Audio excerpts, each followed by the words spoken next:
Mi querida comunidad de Mindheart, bienvenidos a nuestro canal de YouTube. Hoy vamos a hablar de autismo.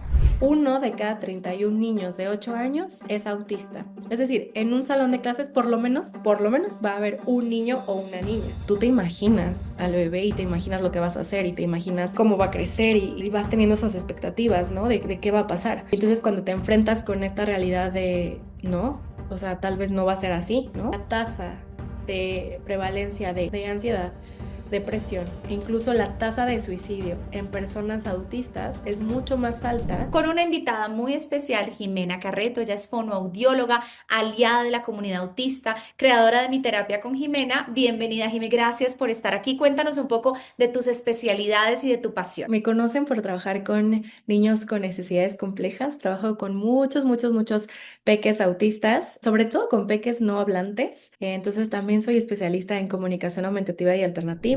Estamos en el mes de abril, realmente esa fue la iniciativa para traer este tema sobre la mesa, para que hablemos y aprendamos de autismo.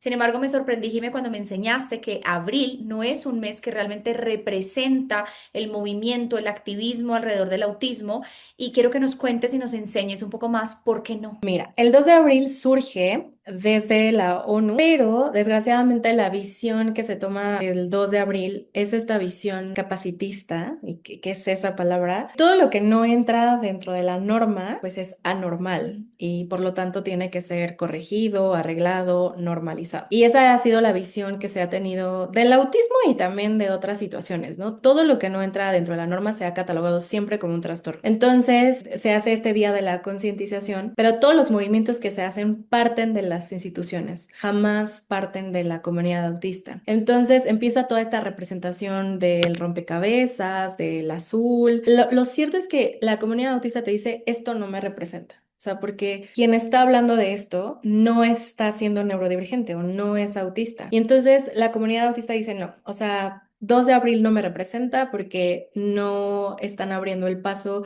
a la comunidad autista como representante. El rompecabezas dicen yo no soy alguien incompleto y el azul tampoco me representa. O sea, no, el color no. Ellos utilizan el 18 de junio como el Día del Orgullo Autista y crean el símbolo del infinito. Si tú ves el símbolo del infinito color oro, es lo que representa a la comunidad autista como tal. Y es color oro porque en la tabla periódica oro está como AU, ¿no? Autismo. Entonces es color oro. Y cuando tú ves el símbolo del infinito en colores, representa a la neurodivergencia. Y básicamente la neurodivergencia es toda aquella persona que su cerebro es distinto, que procesa diferente y eso va a abarcar la neurodivergencia. Entonces, no les gusta este día, no es algo que celebrar, es un día de hacer conciencia y justo cuando te comenté dije, bueno, hablamos de esto porque seguramente hay muchas familias que no saben de esto, ¿no? Y al final, pues hay que hablarlo para que vayamos cambiando también esos paradigmas. Explícanos, porque ya lo mencionaste, neurodiversidad, neurodivergencia. ¿Cuál es la diferencia entre estas dos palabras que escuchamos tanto y cómo entra el autismo dentro de estas palabras? Súper. Bueno, pues la neurodiversidad somos todos. O sea, básicamente en el mundo hay diferentes tipos de personas, ¿no? Y en sí las personas no somos iguales. Cada quien tiene habilidades y fortalezas y cada quien tiene sus áreas de oportunidad. Y en la neurodiversidad, pues nos encontramos las personas neurotípicas, ¿no? Si le quieren llamar así. La comunidad autista nos dice alistas, entonces yo soy una persona alista. Ahora, en la neurodivergencia entran aquellas personas que sí tienen un neurotipo diferente. ¿Y qué es eso? Que su cerebro, o sea, hasta anatómicamente en cuanto a conexiones, es distinto a las personas que no somos neurodivergentes. Sí hay diferencias anatómicas en el cerebro. Entonces, la forma en cómo procesan el lenguaje, la comunicación, el aprendizaje, el procesamiento sensorial, o sea, muchas cosas de habilidades cognitivas altas y también sensoriales y motoras es diferente. Entonces, la neurodivergencia es como un paraguas que abarca autismo, lo que se llama atención divergente, que lo conocemos como trastorno por déficit de atención e hiperactividad o con o sin hiperactividad, pero en términos neuroafirmativos decimos atención divergente, la esquizofrenia, incluso situaciones como dislexia, disgrafía, altas capacidades, diferencias del procesamiento sensorial o que se conoce como trastorno del procesamiento sensorial, porque yo les decía, todo lo que no es normal se llaman trastornos o así está catalogado, ¿no? Nosotros en la práctica neuroafirmativa tratamos de cambiar un poco las palabras, no porque esté negando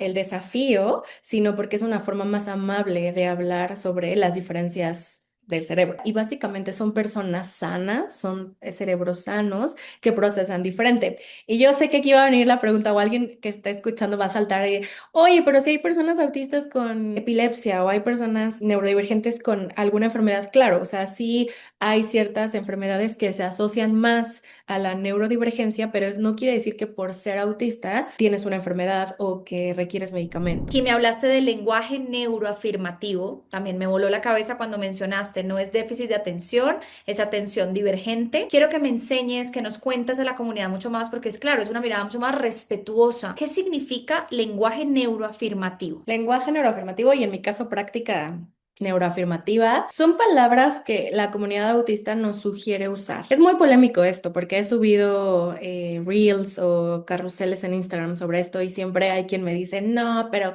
es que sí hay que llamarle trastorno y las cosas como son, porque claro, hay personas autistas, hay personas neurodivergentes con necesidades de apoyo bastante complejas y bastante altas y al final hay una discapacidad importante, ¿no? Entonces, como que el quitarle el trastorno es como si romantizáramos o dijéramos que todo es maravilloso y no es cierto. Pero, como tú lo dices, o sea, la comunidad autista nos dice, prefiero que en vez de decir trastorno del espectro autista, hables solo del espectro autista o solo del autismo. Y en vez de hablar del trastorno por déficit de atención, porque son palabras, vuelvo a lo mismo, que inician desde esta investigación de que todo lo que no entraba dentro de la normalidad pues era un trastorno. Así está siempre esa visión, ¿no? Y justo en este lenguaje neuroafirmativo es dejar de ver como alteraciones, sino entender que en lo que es el humano hay diferentes personas con cerebros que procesan diferente y eso no necesariamente es que esté mal, es eso, está diferente, es diferente el procesamiento. Entonces, con estas palabras, donde yo hago el cambio de quitar la palabra trastorno, simplemente voy englobando que hay personas con diferentes procesamientos y de ahí también viene un poco el de con o autista, que es esta discusión. Siempre hay mucha discusión, pero al final, si yo quiero que mis infancias autistas sí reciban un acompañamiento respetuoso para que crezcan empoderados, sabiéndose diferentes y sabiendo que eso no tiene nada de malo. Todo lo feo que vivieron los que hoy son adultos autistas, pues lo podamos cambiar por completo con nuestras infancias de ahorita. En ese orden de ideas, ahondemos en esta pregunta. Queremos decir, ese niño, esa niña tiene autismo o ese niño, esa niña es autista. Y a mí me ha pasado, Jimé, que me escriben cuando digo esa niña autista y me escriben, Manuela, muy triste que rotules así a esa niña, no puedes definirla, ella no es autismo. Cuéntanos más. Sí, es muy polémico esto. A ver, se han hecho estudios literalmente de personas autistas entre ellos, hacen cuestionarios entre ellos. ¿Qué prefieren ellos? ¿Que los llamen como autistas o con autismo? Y el gran porcentaje de la comunidad autista dice, dime autista, porque no tiene nada malo ser autista, porque así procesa mi cerebro. Entonces, en sí la comunidad dice, dime autista, porque es como si me dijeras que yo soy mexicana o que yo soy morena. O sea, eso es quién soy, ¿sabes? O sea, no tiene nada de malo que yo sea morena o que yo sea mexicana. Eso es parte de lo que yo soy como persona. Igual es el autismo. O sea, eso forma parte de quienes son ellos, porque su cerebro procesa así. Sí hay una forma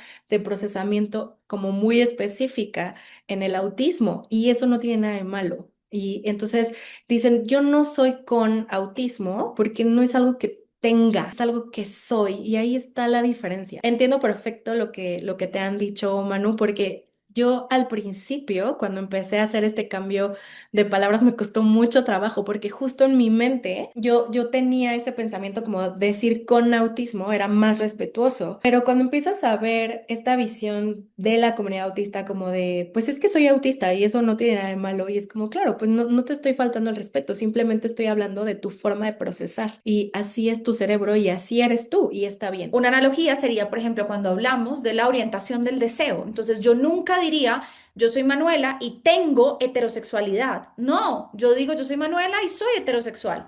O de repente, soy Manuela y soy homosexual. Nadie diría, ay, sí, ella es Manuela y tiene homosexualidad. No, por eso no decimos tiene autismo. es autista y empezar a hacer este cambio de paradigma. Jime, yo creo que la base de todo este miedo de decir soy autista o es autista, ¿cierto?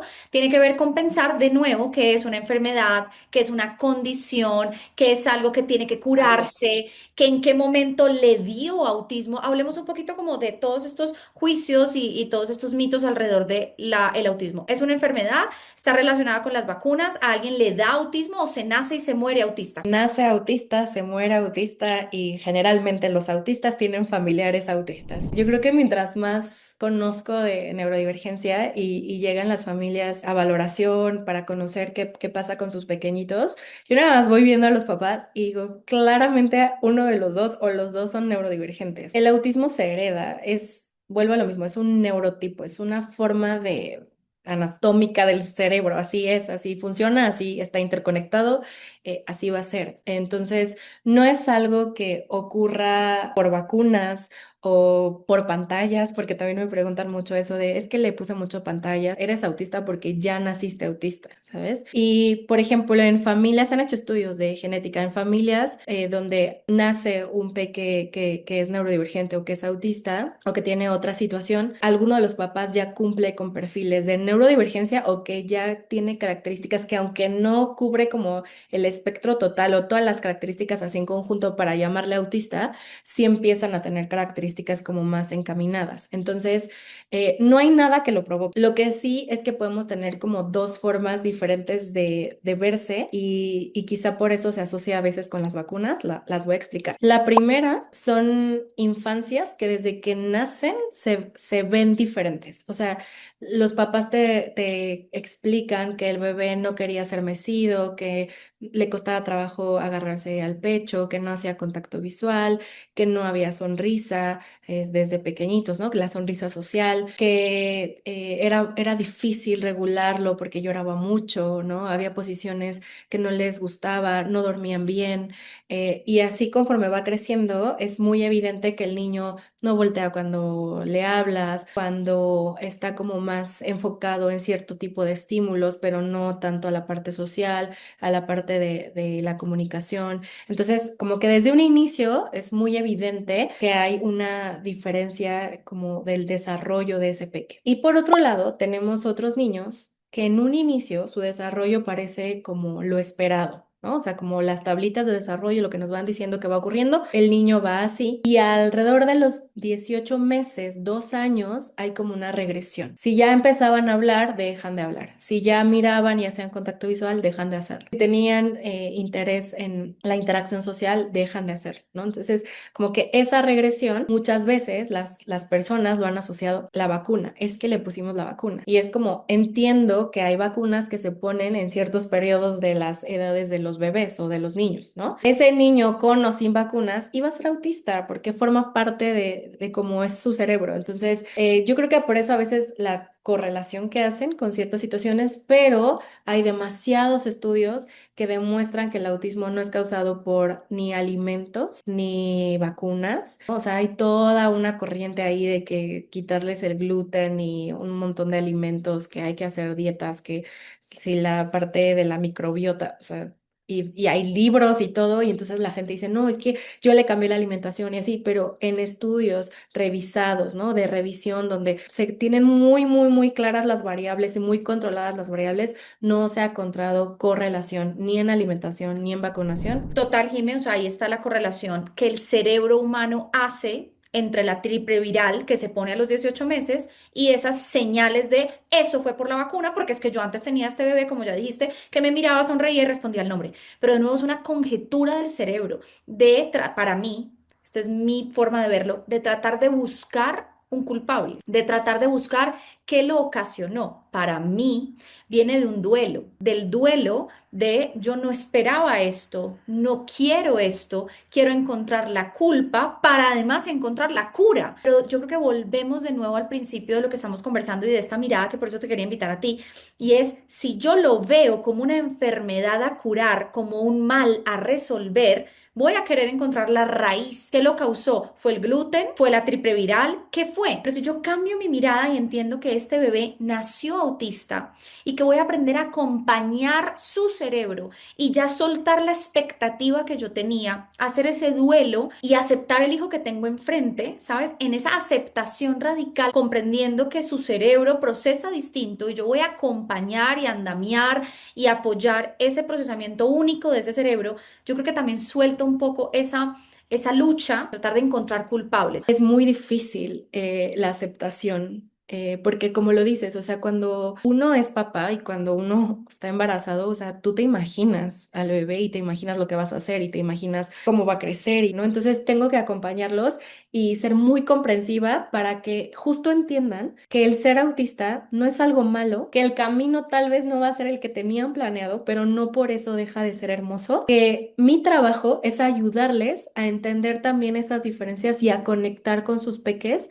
con sus diferencias. A veces es más fácil cuando alguno de los papás es neurodivergente porque de repente como que les hace clic y ellos también se autodescubren y entonces ya se dan cuenta que procesan de la misma forma y es más fácil. Pero cuando tenemos papás que no son neurodivergentes, es complicado que entiendan cómo procesan, porque por mucho que yo pueda leer y me pueda imaginar, mi cerebro no es neurodivergente y no procesa así. Entonces hay cosas que pues me las puedo imaginar, pero no las vivo. Y eso les tengo que enseñar a las familias, que su forma de jugar, su forma de comunicarse, su forma de aprender es diferente, no deja de ser hermosa, pero que van a tener que hacer cambios para poder conectar de mejor forma con ese pequeñito. Y vamos ayudando en el proceso. Creo que, Manu, nos faltan más psicólogos y terapeutas que ayuden en este proceso del duelo a las familias, porque es muy complicado. Realmente necesitan apoyo las familias para poder salir como de ese proceso e ir avanzando. En especial porque siento que una familia de repente como que puede estar resolviendo el duelo y de repente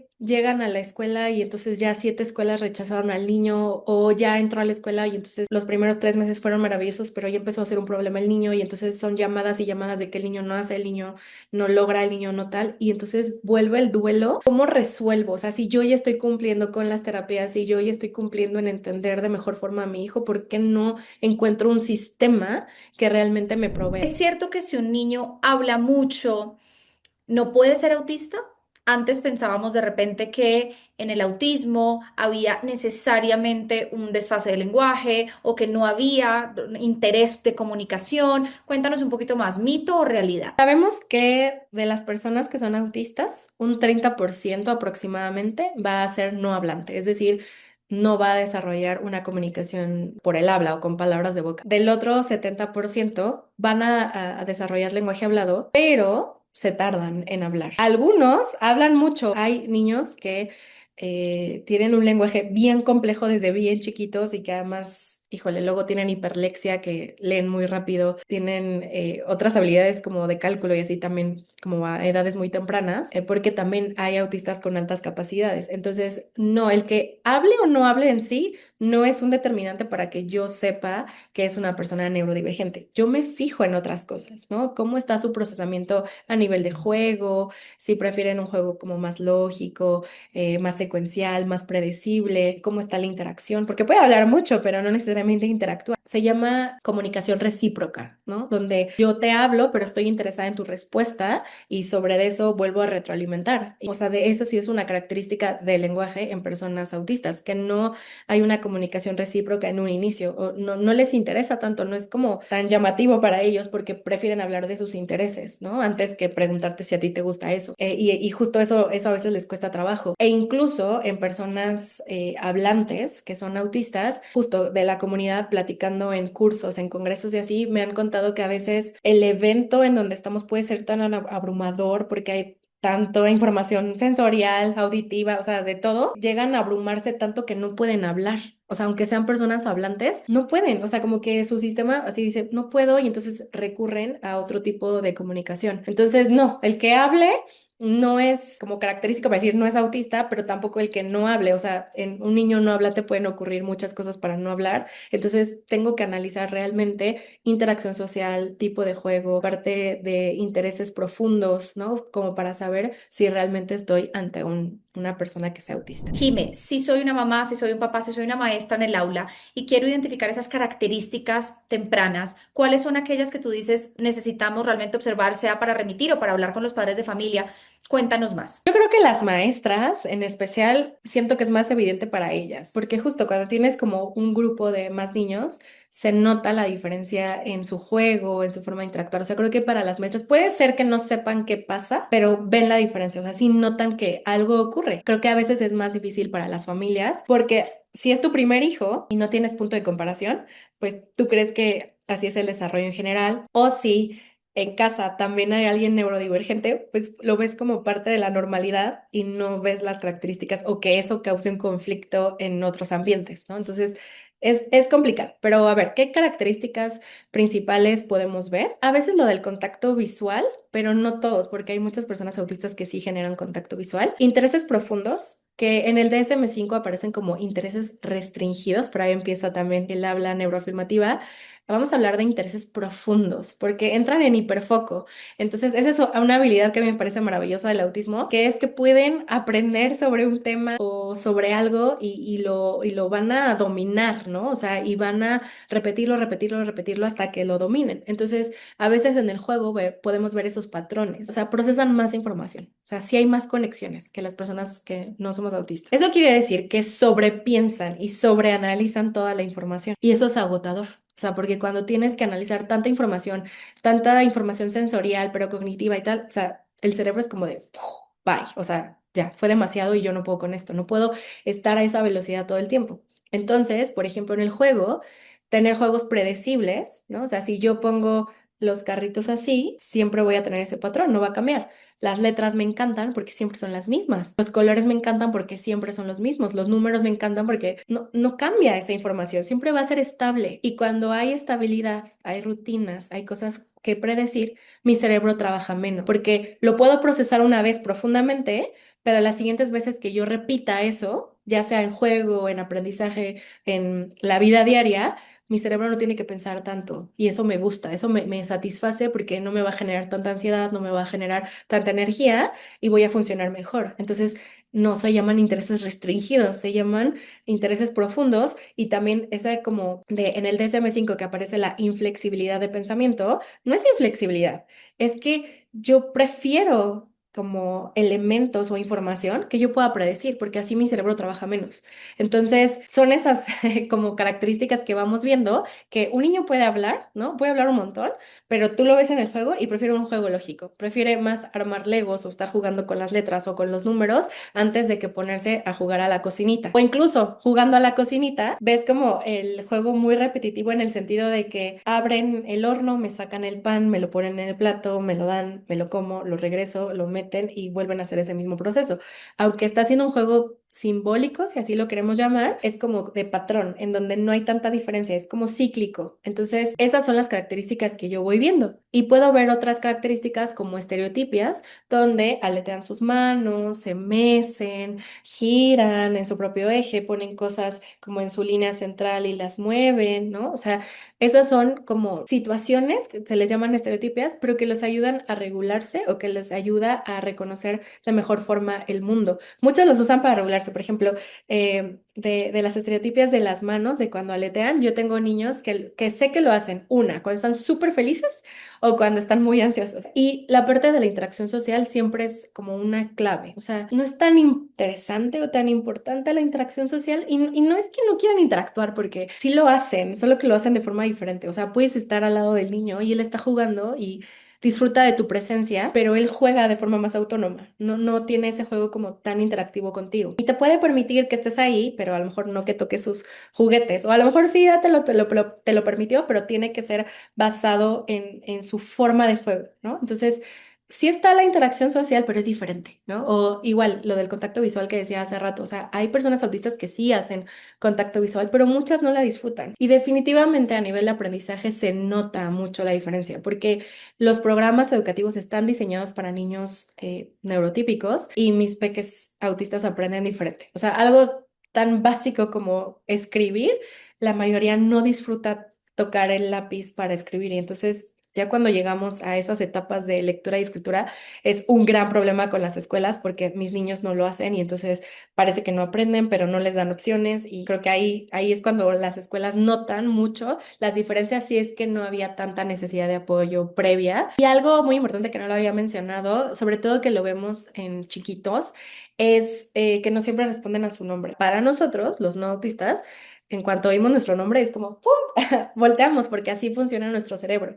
Entonces, esa es una característica que podemos ver desde chiquitos que no siempre sucede. Y algo para terminar como con esta pregunta es que de las características que mencioné ahorita, como diferencias en la interacción social, diferencias en los intereses, ¿no? Que hay intereses profundos, diferencias en la flexibilidad, diferencias en la comunicación, diferencias en el juego, que no tengamos un juego tan simbólico, tan interactivo con el otro. Todo eso, el que no siempre voltea a mirarte a los ojos, el que no siempre voltea cuando le hablas, el conjunto de esas características son las que me van a ayudar a poder dar un diagnóstico certero. No es que simplemente, ay, es que mi hijo no voltea cuando le habla, entonces es autista, no. O sea, debo de como mirar todo eso. Y además, algo muy importante, porque cuando hacemos diagnósticos, no solo me baso en esa prueba que estoy haciendo, sino checamos el historial completo del desarrollo del niño, nos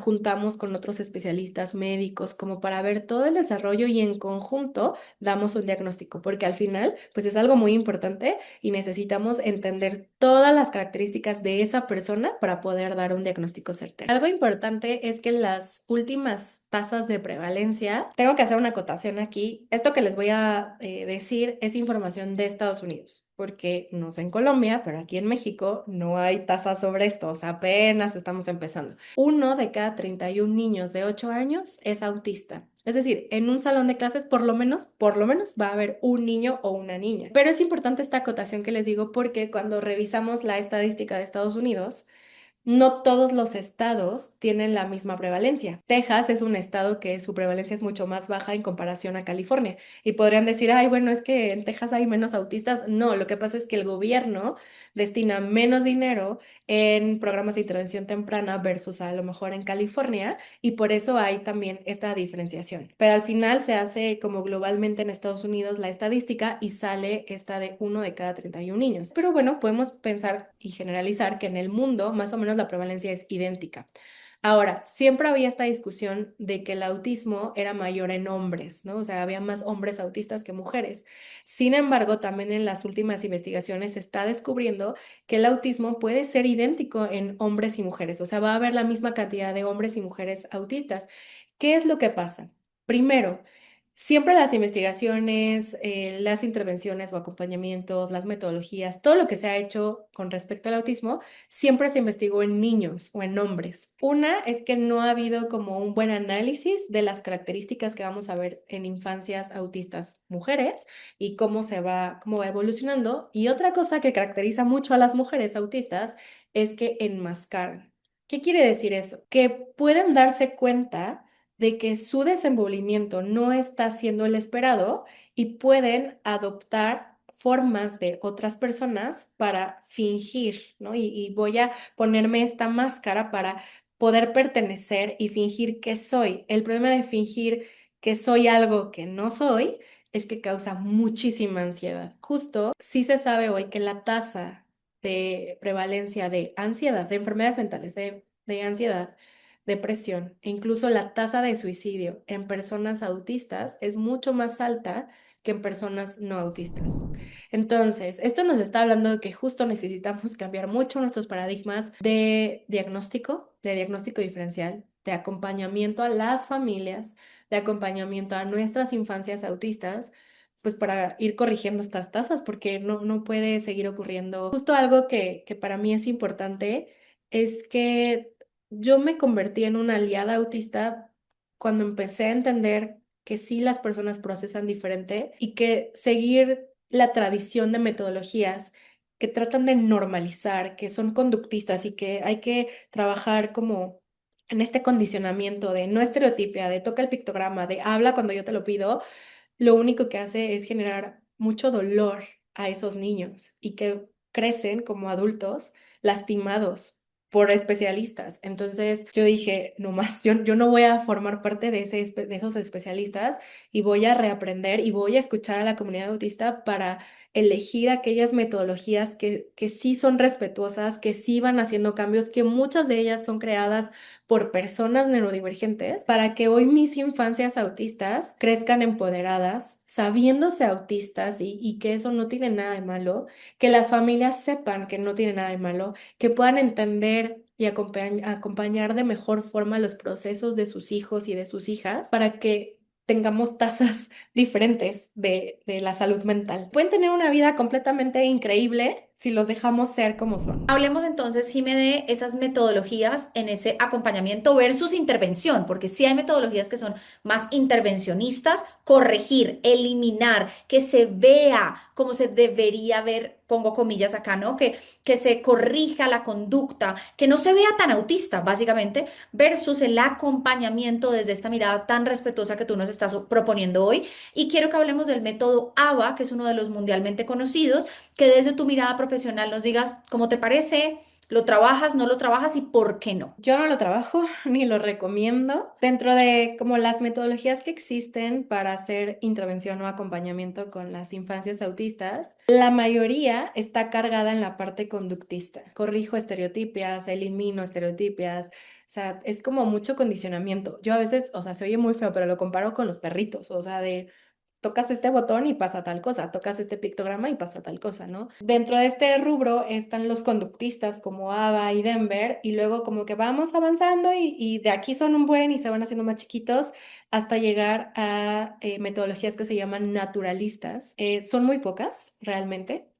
Está CERTS, está DIR, Floor Time, está Play Project, que son metodologías basadas en el juego, basadas en el respeto de las diferencias. En medio está Peers. Hay algunos que están como en medio entre como que todavía son un poco conductistas y ya están rascándole a la parte naturalista. Yo elegí metodologías naturalistas y porque cuando yo salgo de la universidad y empiezo a trabajar había cosas que no me hacían sentir cómoda a mí. O sea, que yo lo hacía con el niño y de verdad yo me preguntaba como de, ¿qué estoy haciendo? O sea, esto no se siente bien.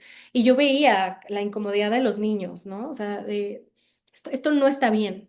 Entonces empecé a investigar, a investigar, a investigar y empecé a encontrar metodologías que iban más acorde a cómo yo soy como persona. O sea, que yo decía, es que si yo me siento incómoda, el niño se siente más incómodo porque esto no está bien. O sea, yo veo, o sea, para mí nunca ha sido normal que un niño llore en terapia. Acompaño las diferencias, no las intervengo, no las cambio, no las modifico. Por ejemplo, en las conductistas hay una frase que odio con toda el alma que es manos quietas. Y es como, ¿por qué va a tener las manos quietas? Porque si quiere aletear, las va a tener quietas y yo sé que puede ser una forma de regulación, que puede ser una forma de mostrar su emoción. O sea, como, ¿por qué yo quiero que tenga sus manos quietas si eso es una forma de comunicar? O sea, yo la quiero quieta porque eso lo hace ver diferente, porque eso a lo mejor a mí me molesta, pero no es porque al niño en sí le cause algo tener sus manos en movimiento o estarse meciendo o estar girando. ¿Me explicó? Entonces a mí me vale, si quieren hacer estereotipias y si quieren girar, giramos y nos subimos al columpio. O sea, es como, no, vamos a hacer todo lo contrario. Te voy a dejar ser, porque eso es lo respetuoso. Yo no recomiendo ese tipo de terapias. A ver, primero, la comunidad autista, igual, en estos cuestionarios que les digo que se hacen entre ellos, un 95% no está de acuerdo con terapia ABA. Y les diría a las familias que no recomienda terapia ABA ni Denver, que son conductistas. Por otro lado, ellos van diciendo qué tipo de terapias fueron más amables con ellos, porque justo en esta parte de la lucha que ellos hacen como activistas, es como, déjame ser, o sea, no me quites lo que me hace ser yo.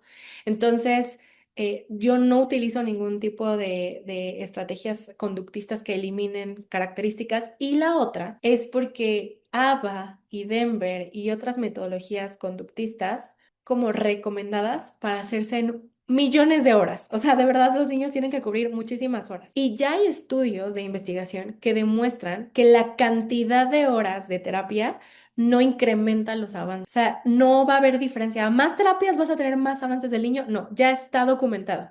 Tienes que tener terapias de calidad. Entonces, ¿cuáles son las terapias que generalmente yo recomiendo? Así, de base para cualquier infancia autista es terapia de comunicación. Y estoy hablando de comunicación, no de lenguaje, porque no me voy a enfocar necesariamente al lenguaje hablado, porque repito, puede haber un 30% de niños no hablantes y que así van a ser. Entonces, tengo que proveer herramientas de comunicación. Entonces, trabajo lenguaje hablado, trabajo lenguaje escrito, trabajo pictogramas, trabajo softwares de comunicación aumentativa alternativa, trabajo señas, trabajo videos, trabajo música, trabajo emoticones, toda la gama de comunicación que existe, yo la trabajo. La otra terapia, terapia sensorial, porque sí, un 95% más o menos de personas autistas van a tener diferencias de procesamiento sensorial. Entonces ahí sí necesitamos regularlos, porque si mi sistema nervioso central está en alerta constantemente por las diferencias sensoriales, ese peque no voy a hacer ni que aprenda ni que mejore habilidades cognitivas altas porque su sistema está en alerta y necesita regular todo eso. Entonces, terapia sensorial y a veces sí recomiendo la terapia psicológica cuando tenemos conductas muy disruptivas, pero siempre desde una visión neuroafirmativa, en donde no quieres erradicar o eliminar o dar características autistas, sino lo que vamos a hacer es como un iceberg, entender de el niño está teniendo esta conducta no esperada o disruptiva, ¿qué es el trasfondo de eso? O sea, ¿qué pasa para llegar aquí? Porque un niño no pega o no te escupe o no tira cosas nomás porque se le ocurrió. Algo pasa. Está desregulado sensorialmente, no estamos dando buenas herramientas de comunicación, no estamos entendiendo su forma de procesamiento. O sea, hay muchas cosas que pueden ocurrir para llegar a esta conducta que vemos aquí. Entonces, no es como mayor cantidad de terapias, sino mayor entendimiento de las familias y mayor herramientas a las familias para entonces sí tener un verdadero apoyo para ese pequeño. Jime, de todo corazón, gracias, gracias por ayudarnos a expandir la mirada, pero sobre todo gracias por llenar de humanidad esta conversación para que cada vez seamos más conscientes y más respetuosos a las diferencias en los cerebros neurodivergentes, incluido el autismo. Gracias por tu trabajo, por ser aliada y seguimos aprendiendo, abiertos a seguirnos transformando también nosotros en nuestra mirada. Para cerrar, ¿qué frase le quieres dejar a una mamá, un papá, una familia que acaba de recibir un diagnóstico formal de autismo? Creo que mi mejor consejo es que puedan revisar cuentas de activistas autistas, aprender de los expertos que son las personas autistas, les va a cambiar la mirada y le van a perder el miedo a lo que a veces representa el autismo, porque yo sé que cuando entran a internet está bombardeado de información y que no siempre es la información más adecuada y más respetuosa, pero que entiendan que su pequeñito o su pequeñita sigue siendo el mismo y que un diagnóstico no lo define, simplemente es para comprender cómo procesa, cómo aprende y cómo lo vamos a acompañar con amor, con mucho respeto y empoderándolo en quien es, porque a veces esas diferencias son su gran potencial. Entonces, pudiendo entenderlas, vamos a potenciar a ese pequeñito o a esa pequeña.